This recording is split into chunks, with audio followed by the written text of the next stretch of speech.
Charlie, how you doing? Doing good, Ben. Thanks for having me. Yeah, man, glad you're here. I was really excited to see someone posting about the connection between leadership and culture and a lot of different stuff. You had like a whole string of hits on LinkedIn.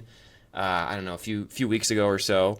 But let's just start like real short, but intro. Who's Charlie Sull? Who are you? Well, my name is Charlie Sull, and cultural measurement is my game. So, for the past 10 years, I've been researching culture at MIT, and pretty early on in that research, we discovered that the biggest bottleneck to effectively managing culture and improving it is actually understanding what culture is, or in other words, how to measure it. So there are a few reasons for this. The main reason is the way most companies are measuring culture right now is with a very outdated technology that was developed in 1932. So this is the dreaded engagement survey, which I bet a lot of your listeners have taken. And these surveys, they have just dozens of repetitive 1 to 5 scale questions, and they have a number of, basically you can't measure culture with them. And one of the reasons for that is when employees are faced with these dozens of repetitive questions, they switch off and they answer almost every question with almost the same answer. So we did a big study of 900,000 employees responding to surveys like these, and we found the average employee answers 90% of questions on an engagement survey with the same two answers. And why was this a Wow. problem for us? Because if you're trying to measure culture, culture is incredibly rich, culture is incredibly nuanced, culture is incredibly multidimensional. It has all these different moving parts. And if you're using this really repetitive data where employees are basically answering almost the same answer to almost every question, you can't measure something that complex. You can So, measure, yeah. so then, two questions come to mind for me, and maybe you were about to go into this. Uh, I guess the first one, how do you define culture? And then how have you chosen to measure it?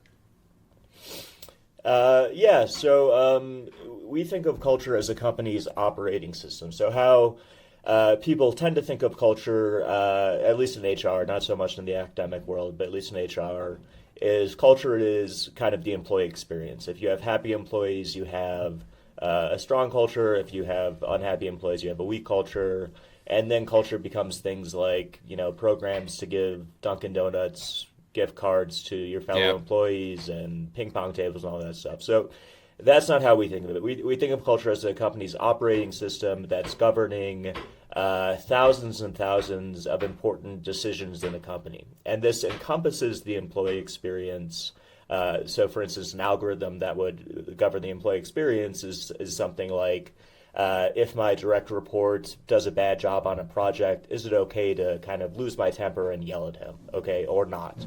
And there are some companies where that's okay, and some companies where that's not okay. And you can imagine how Mm. that difference in culture would have a huge impact on the employee experience.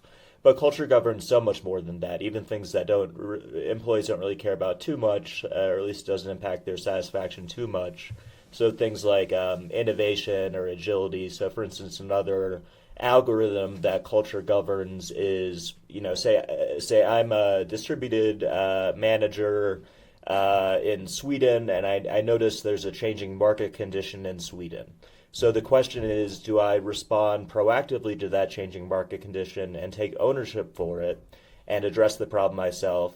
Or do I report back to headquarters, wait a couple of weeks for headquarters to consider the situation, then get back to me and resolve the situation that way? So that's a cultural algorithm around agility. And culture has hundreds of these topics like respect or agility. So anything ranging from cross-unit collaboration to how pet-friendly the organization is, to inclusion, to execution, to hundreds of these things that culture is impacting.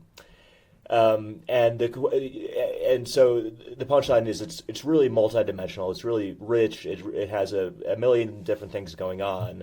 And to answer the question of how we measure it is natural language. So as I mentioned, these traditional surveys that have really repetitive data, they're just too blunt of an instrument to measure something that nuanced.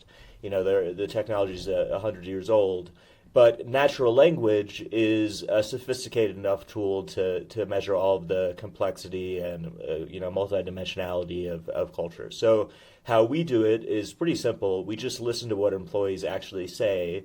A lot of our research is listening to what employees say on Glassdoor, which is a tremendous data source and, contrary to popular belief, not negatively biased.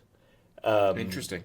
And then we also listen to internal surveys. But basically, the innovation we had was let's measure culture by listening to what employees actually say, by taking into account natural language, and not doing it with this repetitive 1 to 5 scale survey.